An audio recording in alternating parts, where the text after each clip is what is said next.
என் பேர் சிஸ்டர் பிரியா. நான் ஆர்சியிலிருந்து வெளியே வந்து 10 மாதங்கள் ஆகின்றன. இங்கு என்னை கண்ட சகோதரிகள் நிறைய பேர் கேட்டார்கள், சிஸ்டர் நீங்கள் எப்படி வந்தீங்க, உங்களை விட மாட்டாங்களேன்னு கேட்டாங்க. நான் கம்ப்ளீட்டாக ஆர்சியை விட்டு வெளியே வந்து 10 மாதங்கள் ஆகின்றன. ஸோ ஆர்சியில் நான் இருக்கும் பொழுது நான் தீவிர மாதா பக்தர். மாதாவுக்கு பணி செய்கிறது, ஜெபமாலை சொல்கிறது, புனிதர்களோடு நவைனா சொல்கிறது, இப்படித்தான் நான் செய்து கொண்டிருந்தேன். என் தேவனிடத்தில் நான் திரும்பவில்லை. எனக்காக சிலுவை சுமந்த, எனக்காக உயிர் விட்ட ஏசப்பாவை நான் அவ்வளோ நேரம் ஸ்பெண்ட் பண்ணதில்லை. ஜெபமாலை, புனிதர்கள் நொவைனா, இப்படித்தான் நான் வளர்க்கப்பட்டேன். என்னோட குடும்பத்திலும் மடத்திலும் நான் இப்படித்தான் கற்றுக்கொண்டேன். என்னிடம் ஜெபம் செய்யுங்கள் சிஸ்டர் என்று சொல்வர்களிடம் நான் ஜெபமாலை பற்றியும் மாதாவை பற்றியும் தான் அதிகமாக சொல்லியிருக்கிறேன். வேதத்தை எப்பயாவது ஏதோ ஒரு நாள் படிச்சிருப்பேன்னு நினைக்கிறேன். அது பைபிள் இருக்கும், ஆனால் ஜெபமாலை சொன்ன மாதிரி நான் பைபிளை வாசித்ததில்லை. ஆவிக்குரிய சிஸ்டர்ஸ் பாஸ்டர்ஸ்லாம் பார்த்தா எனக்கு பிடிக்காது. ஏன்னா மாதாவை வணங்காதுன்னு சொல்லுவாங்க. அதனால் அவங்கக்கிட்ட நான் அதிகமாக பேச மாட்டேன். ஆனால் என் தேவன் கண் என் மீது இருந்ததை இப்பொழுது நான் உணர்கிறேன். ஒரு நாள் ஒரு ஒகேஷனுக்காக ஒரு பெரியவரை நான் சந்தித்தேன்.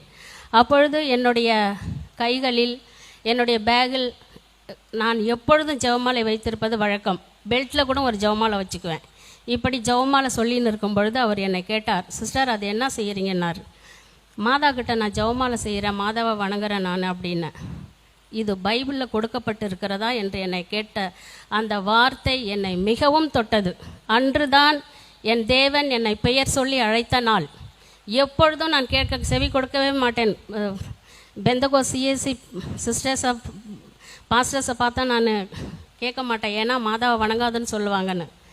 ஆனால் என் பக்தி விருத்தியாக இருக்கிறவங்கள தேவன் தெரிந்து கொள்வார். அப்போது ஏசப்பா அப்போவே என்னை தீர்மானித்தார். அவர் கேட்ட அந்த பெரியவர் கேட்ட அந்த வார்த்தை என்னை மிகவும் தொட்டது. அப்பொழுது ஏசப்பாவுக்கு நான் செவி கொடுத்தேன். அவர் என்னோடு உறவாடிய நாள் அது. அப்பொழுது எனக்கு மிகவும் வியப்பாக இருந்தது. பைபிளில் இல்லாததை செய்யக்கூடாது. அடுத்த நாள் என்ன செய்வீங்கன்னு கேட்டாங்க. இப்படி தான் ஆர்சியில் இருக்க வந்தவர்களுக்கு தெரியும், நம்ம சோசேப்பர் இன்னும் மற்ற புனிதர்களை நம்ம வணங்குறது வழக்கம். அதெல்லாம் விட்டுட்டு சிஸ்டர் பைபிளில் என்ன கொடுக்கப்பட்டிருக்குதோ அதை மட்டும் செய்யுங்க அப்படின்னு சொல்லிட்டு ஒரு ஆவிக்குரிய சபையில் உள்ள ஒரு தியானத்துக்கு என்னை போய் கலந்துக்க சொன்னார். அந்த தியானத்தில் நான் கலந்துருக்கும் பொழுது என்னுடைய பெற்றோர், துறவரத்தில் மரத்தில் சேர்ந்த பையன் சுப்பீரியர்லாம் சொன்ன அந்த வார்த்தை, மாதாவை வணங்கணும், மாதாவை தொட்டு கும்பிடணும், மாதாவுக்கு ஸ்பெண்ட் பண்ணணும், இப்படி செஞ்சிருந்த என்ன என் தேவன் எனக்காக உயிரை கொடுத்த ஏசப்பா சொன்ன வார்த்தை 1 Corinthians chapter 10 verse 14, விக்கிர ஆராதனையை விட்டு விலகி ஓடுன்னு சொன்னார். அதை படித்து நான் மிகவும் என்னை ரொம்ப டச் பண்ண வார்த்தை அது. தெரியாமல் அறியாமல் இருந்தேன். அதேமாரி 10 கட்டளையில் என்னை தவிர வேறு கடவுள் இல்லைன்னு சொன்னார். இது தெரியும், ஆனால் அதை உணர்ந்து என்னை தவிர வேறு கடவுள் இல்லைன்னு சொன்னார். அப்புறம் ஏன் மாதாட்ட வேண்டணும், ஏன் புனிதர்கள்ட்ட போகணும்? அந்த ஞானம் கொடுக்கப்படவில்லை எனக்கு. அப்பொழுது என்னுடைய கண்கள் மறைக்கப்பட்டிருந்தது. அந்த தியானத்தில் அட்டன் பண்ணப்போ நிறைய வசனம் மூலயமா தேவன் என்னை தொட்டார். அதன் பிறகு கான்வெண்ட்டுக்கு வந்து கான்வெண்ட் உள்ளே இருக்கிறதுக்கு எனக்கு மனசு இருக்க முடியல. என்னால் பூசை இந்த ஜெபமாலை சொல்கிறதெல்லாம் நான் ரொம்ப அருவருத்தேன். அப்போது ஆண்டவர் கான்வெண்ட்டை விட்டு வெளியே போகணும் அப்படின்னு முடிவு எடுத்தப்போ நிறைய போராட்டங்கள் எனக்கு வந்துச்சு. கான்வெண்ட் விட்டு வெளியே வரப்போ என்னை அனுமதிக்கலை. எதுக்கு போகிறீங்க அதெல்லாம் சொல்ல முடியாது, எனக்கு ஷார்ட்டாக டைம் கொடுத்துருக்காங்க. இப்போது கான்வெண்ட் விட்டு போகிற என்ன சுப்பீரியர், இன்னும் ஜென்ரல், இப்படிலாம் நிறைய பேர் இருப்பாங்க எங்களுக்கு மடத்தில். யாரும் என்னை அனுமதிக்கலை. நான் ஒரே பிடிவாதமாக கான்வெண்ட் விட்டு வெளியே போவேன்னு சொல்லிட்டு வரப்போ எனக்கு பெற்றோர் இல்லை, என்னுடைய பிரதரை கூப்பிட்டு என்னை ஒப்படைச்சாங்க. அப்படின்னு போகிறதுக்கு இப்படி வேணான்னு சொல்கிறேன், அவங்க கேட்க மாட்டுறாங்கன்னு பல ப்ராப்ளங்கள் நடந்துச்சு. அதெல்லாம் என்னால் சொல்ல முடியல. அப்போ எங்கள் அண்ணன் சொன்னார், நீ வெளியே வந்து சபையை விட்டு வந்துட்டேன்னு சொல்லாதம்மா அப்படின்னு வெட்கப்பட்டார். அப்படி நான் புரிஞ்சுக்கினேன். அப்போ தான் தேவன் என் வசனத்தின் மூலமா என்னோட பேசின வசனம் Psalm 27 verse 10, சங்கீதம் 27:10, உன் தாய் தகப்பன் உன்னை கைவிட்டாலும் நான் உன்னை சேர்த்துக்கொள்வேன்னு சொன்னார். என் ஜீசஸ் ஏசப்பா என்னை சேர்த்து கொண்டார். அதன் பிறகு கான்வென்ட் விட்டு வெளியே வந்து எப்படின்னா ஞானஸ்தானம் வாங்கணும்னு ரொம்ப ஞானம் வந்த பிறகு தான் ஸ்தானம் எல்லாம் அந்த தியானத்தில் எனக்கு கற்றுக் கொடுத்தார்கள். இப்படிலாம் குழந்தையில் எடுக்கிறதெல்லாம் ஞானஸ்தானம் இல்லை அப்படின்னு. அதன் பிறகு நான் ஞானஸ்தானம் போய் எடுத்தேன். அந்த தைரியத்தையும் அந்த ஒரு கரேஜையும் கொடுத்தவர் என் ஜீசஸ் எனக்கு. உங்கள் முன்னாடி இப்போ ஒரு சாட்சியாக நிற்கிறேன்னா நான் எப்படிப்பட்ட மாதா பக்தராக இருந்தேன். இப்போ எல்லாம் எதையுமே நான் தொடரதில்லை. தேவன் என்னுடைய பைபிள், என்னுடைய இயேசு கிறிஸ்து மட்டுமே என்னுடைய life. My life, Jesus is my life. அப்புறம் கான்வென்ட் விட்டு வெளியே வந்தாச்சு. எப்படி தனியாக இருக்க முடியும், எங்கே இருக்க முடியும், ஏதாவது ஒரு பணி செய்யணும் அப்படின்னு நான் ஆர்சியில் இருக்கும்போதே இந்த அப்நார்மல் சில்ட்ரன், ஓல்டேஜ் ஹோம் இதெல்லாம் நான் இன்சார்ஜாக இருந்திருக்கேன், பார்த்துருக்குறேன். அப்போ என்னுடைய இயல்பான குணம் இந்த மாற்றுத்திறனாளியை நான் ரொம்ப அன்பு செய்வேன். அது என்னுடைய இயற்கையான குணம். ஸோ வெளியே வந்து என்ன பண்ணேன், ஏதோ ஒரு பணி செய்யணும், அது தேவனுக்கு ஏற்ற பணி அப்படின்னு சிந்திச்சு அந்த நேரம் ஏசப்பா எனக்கு அவருடைய வசனம் மூலயமா என்னை தொட்டார், என்னோடு பேசினார். இந்த ஞானஸ்தானம் எடுத்த பிறகு தான் நான் வசனத்தையே ருசிக்க ஆரம்பித்தேன். பைபிளை படித்து ஜீசஸோட உறவாடுறது இது ஒரு, அதாவது எத்தனை புக்கு படித்தாலும் இதை நம்ம படிச்சுட்டோன்னு வைக்கலாம். ஆனால் பைபிள் படிச்சுட்டா இதை நான் படிச்சுட்டோன்னு வைக்க முடியாது. திரும்ப திரும்ப படிக்க அந்த ஆர்வம், அந்த ஊக்கம் அதிகமாக வரும். இப்போ நினச்சி பாருங்கள், கான்வென்ட்டில் சிஸ்டர்ஸோடு அதிகமாக பேரோடு இருந்துட்டு பெல் அடித்தா மற்ற ப்ரோக்ராம் அப்படி எல்லாத்துக்கும் பெல் அடிப்பாங்க மடத்தில். ஆனால் அங்கே எதுவுமே இல்லை. வெளியே வந்த பிறகு சைலண்ட்டாக இருக்கிறோம். ஒரு கிணத்துல இருக்கிற தவளையை தூக்கி வெளியே போட்டால் எப்படி இருக்கும், அதை மாதிரி ஒன்றுமே புரியல என்ன பண்ணுறதுன்னு. அந்த நேரம் தேவன் என்னோட பேசின வார்த்தை எனக்கு என்னைய மிகவும் தொட்ட வார்த்தை. ஏசாயா 41:10, டோன்ட் பி அஃப்ரைட், கவலைப்படாத, நான் உன் கூட இருக்கிறேன்னு சொன்ன வார்த்தை என்னை ரொம்ப ரொம்ப ரொம்ப எனக்கு ஆறுதல் கொடுத்துச்சு. யாருமே சொல்லாத வார்த்தை அது. அப்போ ஜீசஸ் என் கூட இருக்கிறப்ப எனக்கு என்ன பயம், அந்த மாதிரி நினச்சி நான் கண்ணு தெரியாத, பார்வை இல்லாத 2 அம்மாங்க என் கூட இருக்காங்க. இப்போ அவங்கள வச்சு தான் நான் பார்க்குறேன், ஆர்எஸ் மங்கலத்தில் வச்சு பார்க்குறேன். அவங்க கூட இருந்து அவங்களுக்கு வேண்டியது எல்லாம் செஞ்சு, எனக்கு என்ன ஆர்சியில் நம்ம எப்படி அந்த அந்த நீட்டான லைஃப், குறை சொல்லலை, ஒரு டிக்னிஃபைட் லைஃப் இருந்தோம், அதெல்லாம் விட்டுட்டு இறங்கி ஜீசஸ் விருப்பப்பட்டது, ஏழை எளியவருக்கு செய்ததெல்லாம் எனக்கே செய்துன்னு சொன்னார். அவருக்கு விருப்பப்பட்ட பணி செய்யணும் அப்படின்னு அந்த பார்வை இல்லாத அம்மாங்களை என் கூட வச்சு நான் பார்த்துன்னு இருக்கிறேன். அதுதான் என்னுடைய ஊழியம். இப்போது அவங்களுக்கு வேலை செய்கிற டைம் போக நான் ஊழியத்துக்கு போவேன். ஊழியன்னு சொல்கிறத இப்போ தான் என்னுடைய வார்த்தையில் சொல்கிறேன். நாங்கள் ஆசியில் இருக்கும்போது இந்த வார்த்தையை பயன்படுத்த மாட்டோம். இந்த அல்லேலூயா, ஸ்தோத்திரம், கர்த்தர்ன்ற வார்த்தையெல்லாம் இப்போ நான் ரசிக்கிறேன். அப்போல்லாம் எனக்கு பிடிக்காது அதை கேட்க. ஆண்டவர் என்னை தொட்ட பிறகு அதை நான் ரசிக்கிறேன். இப்போ அந்த பார்வை இல்லாத அம்மாங்களுக்கு இந்த வேலை தவிர மற்ற நேரம் நான் இந்த மற்ற ஜனங்கள் ஜீசஸ் அறியாதவங்களுக்கு போய் சொல்லுவேன். என்னை எப்படி அந்த நீ ஜெபமாலை சொல்கிறது பைபிளில் இருக்குதான்னு அந்த ஐயா கேட்டார். அது என்ன எப்படி தொட்டுச்சோ அது மாதிரி பல வார்த்தைகளை, பைபிள் வார்த்தையை யூஸ் பண்ணி ஜனங்கள்கிட்ட நான் பேசுவேன். என்னால் 32 பேர் ரட்சிப்பு அடைஞ்சிருக்காங்க இப்போது. ஆமாம், இன்னும் அதிகமாக செய்யணும். நான் எத்தனை ஆர்சியில் இருக்கும்போது நிறைய பேரை வேளாங்கண்ணி போக நான் காரணமாக இருந்திருக்கிறேன். அவங்க கஷ்டத்தை சொன்னால் இப்போ அந்தோனியாருக்கு போய் ஆடு அடித்து சாப்பாடு கொடுங்க சரியாகும்னு சொல்வேன். தெரியாமல் எனக்கு இப்படி மாதா பக்தராக இருந்த என்ன தேவன் தொட்டார்.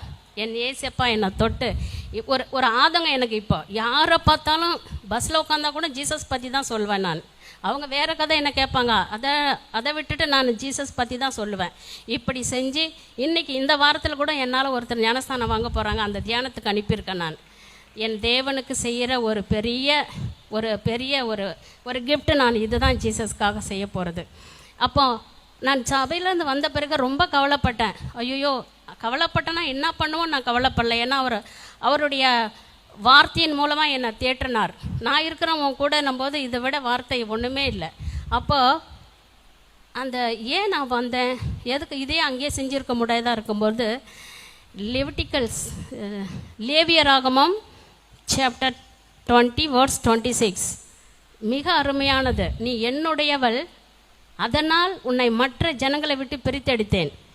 காட் ரொம்ப ரொம்ப இது ஜீசஸ் அவருடைய வார்த்தையை அதை படித்து உணர்ந்து அந்த நம்ம டேஸ்ட் பண்ண ஆரம்பிச்சிட்டா அந்த ஈகர்னஸ் வந்துனே இருக்கும்.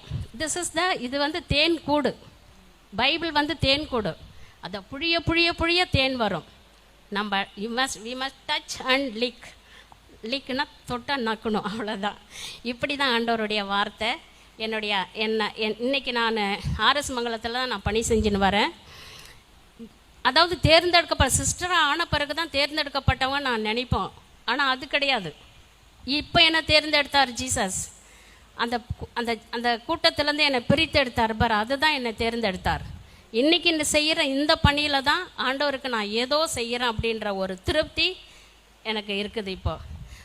அப்புறம் நான் சின்ன சின்ன சபையில் சாட்சி சொல்லியிருக்கிறேன். இப்படி ஒரு பிக் கிரவுண்டு, இப்படி பெரிய ஒரு கூட்டத்தில் கர்த்தர் எனக்கு இப்போ கொடுத்து உங்களோட என்னுடைய சிறிய சாட்சியை பகிர்ந்து வச்சார். அதற்காக நான் கர்த்தருக்கு நன்றி சொல்கிறேன். அப்புறம் இன்னும் அதிகமாக இப்போ நான் ஆர்சியில் இருக்கும்போது எத்தனை பேர் நம்ம தவறான டைரக்ட் நான் பண்ணணும். நான் எல்லாரையும் சொல்லலை, யார் மனசையும் ஹர்ட் பண்ண வேணாம்.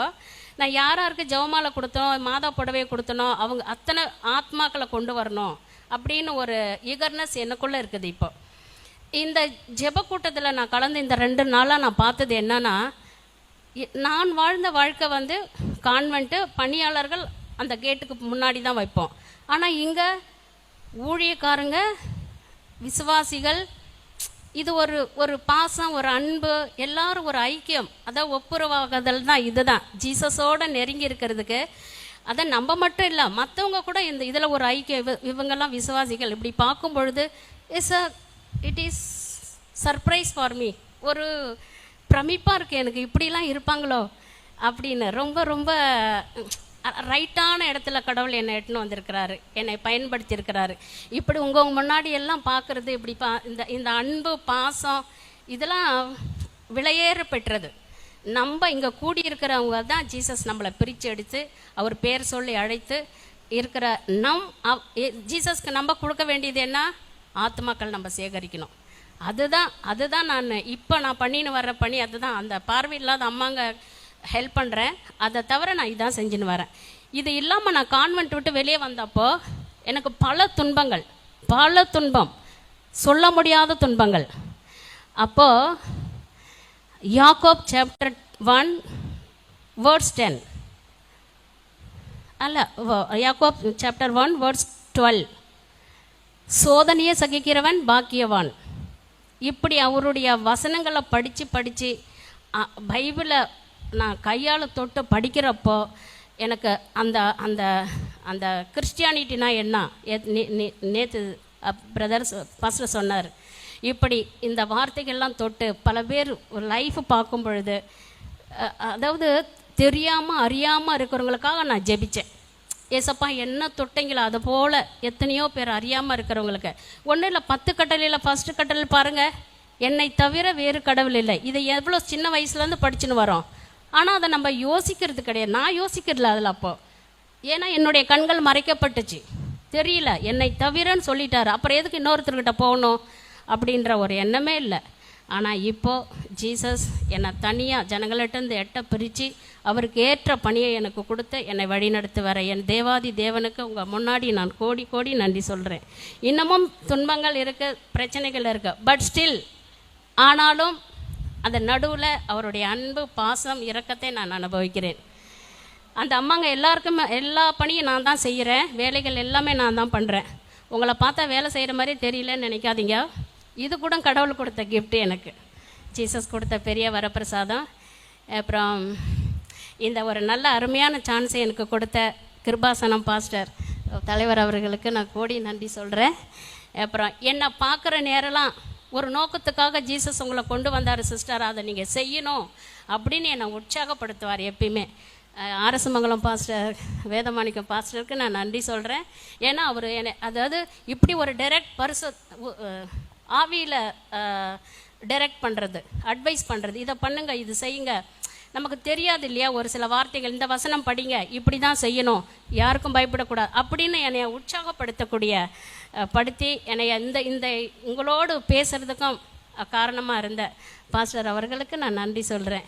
இன்னும் இதை பண்ணுங்க சிஸ்டர், இதை செய்யுங்க, இதை செய்யக்கூடாதுன்னு என்னுடைய சகோதரிங்க மாதிரி, எனக்கு மதர் மாதிரி சகோதரி விமலா சிஸ்டர் அவர்களுக்கும் அமிர்த சிஸ்டர் அவர்களுக்கும் நான் நன்றி சொல்கிறேன். உண்மையிலே நிறைய பேசணும்னு உங்ககிட்ட ஆசை, எனக்கு கொஞ்சோண்டு டைம் தான் பாஸ்டர் கொடுத்துருக்காரு. அதனால் நான் முடிச்சுக்கிறேன். என்னுடைய சாட்சியை, ஸ்மால் சாட்சி நிறையா இருக்குது, அதெல்லாம் சொல்ல முடியாது இப்போ. ஏன்னா நம்ம இன்னும் நிறைய இந்த வார்த்தைகள், ஆண்டவருடைய வார்த்தைகள், ஜீசஸோட உறவாடுற டைம் தான் நமக்கு முக்கியம். எனவே உங்கள் எல்லாரையும் சந்தித்ததில் நான் ரொம்ப சந்தோஷப்படுறேன். என்னால் இன்னும் பல பேர் ரட்சிப்புக்கு வரணும். யாரை நான் மாதா கிட்ட திருப்பி விட்டணும், யார் அந்தோனியார்கிட்ட நான் திருப்பி விட்டணும், அவங்க எல்லாரையும் கொண்டு வரணும் ரட்சிப்புக்கு. அதுதான் என்னுடைய தீர்மானம். இப்போ ஆல்ரெடி 38 மெம்பர்ஸ். இந்த வாரம் ஒருத்தர் ஞானஸ்தானம் வாங்க போகிறாங்க. நான் அட்டன் பண்ண அந்த தியானத்துக்கு அனுப்பியிருக்கிறேன். இப்படி எல்லாரையும் நான் இருக்கிற இடம் முதல்ல அதான் சொல்கிறேனே, ஒரு ஆதங்கம் வெறின்னு சொல்லுவாங்களா, அப்படி வந்திருக்கு எனக்கு. எல்லாரும் தமிழ்நாட்டில் இருக்கிறவங்க முதல்ல எல்லாரும் ஞானஸ்தானம், முழுக்க ஞானஸ்தானம் எடுக்கணும், குழந்தை ஞானஸ்தானம் கிடையாது. இப்படி என் குடும்பத்திலையும் சொல்லி என்னை வெளியே வராத, யாருன்னா எதனா நினச்சிக்கோங்க, சபையை விட்டு வராதுன்னு சொன்ன பிரதர் தான் ஜீசஸ் தொட்டார். அவர் தான் இப்போ ரட்சிப்பில் இருக்கார். இது போல் என்னுடைய கூட பிறந்தவங்க முதல்ல ரட்சிப்புக்கு வரணும்னு நான் ஆதங்கப்படுறேன். யாரோ பார்க்கணும், அதெல்லாம் என் ஜீசஸ்க்கு நான் கொடுக்குற பெரிய கிஃப்ட்டு ஆத்துமாக்கள். அதுதான் நான் முடிவு பண்ணியிருக்கிறேன். இன்னும் ரொம்ப சந்தோஷமாக இருக்குங்க எல்லாரையும் பார்க்குறதுக்கு. இப்படி ஒயிட்டாக உட்காந்து எல்லாம் பரிசுத்தமாக ஆண்டவருடைய பணி செய்ய, அறியாதவங்களெல்லாம் அறிவிக்க, இந்த இடத்துக்கு ஒரு கூட்டத்தை அறிவித்து, எப்படி பாருங்கள், அதாவது ஒரு ஃபங்க்ஷன் வச்சா நம்ம ரிலேட்டிவ் அப்படி தான் நம்ம கூப்பிடுவோம். ஆனால் யாரோ ஒருத்தருக்காக வந்து தேவனை அறியுங்கன்னு சொல்கிற இந்த மனசுலாம் எனக்கு உண்மையிலே ஃபர்ஸ்ட்டாக இருக்குது. ஸோ இந்த கிருபாசனம் இன்னும் வளர்ந்து அதிகமாக வளர்ந்து அறியாதவங்களுக்கெல்லாம் ஜீசஸை அறிவித்து நிறைய பேர் ரட்சிப்புக்கு வர இந்த கிருபாசனம் ஒரு காரணமாக இருக்க ஜீசஸ் இதை பயன்படுத்தணும். எங்களை நேசித்து வழி நடத்தி வர அன்பின் பரலோக பிதாவே, ஏசப்பா, எந்த நோக்கத்துக்காக என்னை நீர் அழைத்தீரோ அதை உமக்கு ஏற்றது போல் உத்தமமாக உண்மையாக செய்து, ஏசப்பா, உமக்கு ஏற்ற சீடராக நான் வாழ நீர் என்னை ஆசீர்வதித்தருளும். இன்னும் ஆண்டவரே, நிறைய ஆன்மாக்கள் உம்மோடு வர, உம்மை அறியாதவர்கள் எல்லாம் உம்மை அறிய என்னை ஒரு சிறிய கருவியாக பயன்படுத்தும். இப்படி ஒரு மாபெரும் கிருபையை என்னுடைய வாழ்க்கையில் நீர் செய்ய போகிறதுக்காக தேவனே உமக்கு கோடி கோடி நன்றி. இயேசு கிறிஸ்துவின் பெயரால் கேட்கிற நல்ல பிதாவே.